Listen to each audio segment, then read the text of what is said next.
Consider for a second your listening style. What kind of a listener are you? For human centered design, a certain type of listening is critical. But let's talk about the type of listening that you don't want to do. There are three types that you should try to avoid. The first type is a superficial or inattentive listener. This is someone who tunes out to what the speaker is saying after they think they have enough information to understand the messenger's intent. Another type is an arrogant listener. That's someone who's only really interested in what they have to say, rather than really listening to what the speaker is saying. This is a classic case of you've formulated your response and you just can't wait to get in there and you're no longer listening to what the person is saying.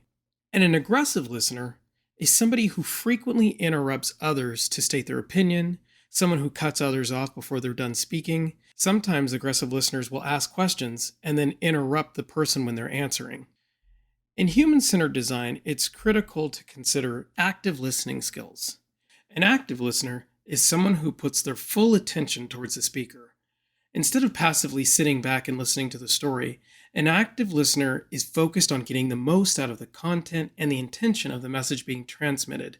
They do things with eye contact, with body language, such as leaning forward.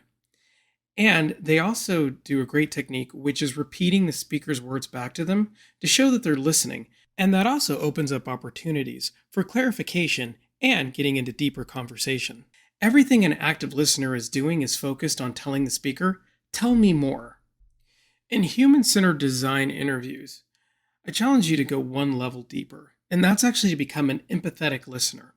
Humans are emotional beings, and often communications are intended to convey or share, express, or even validate the speaker's emotions.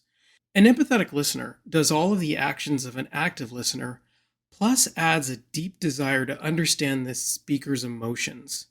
These are things like asking questions about how someone felt, or saying things like, "That sounds like that was a frustrating experience for you. Can you tell me more about that?"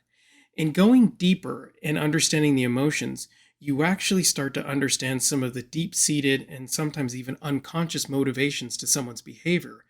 And it's in understanding these motivations that truly allows a designer to create solutions that will work for people. So in summary, try these active and empathetic listening techniques.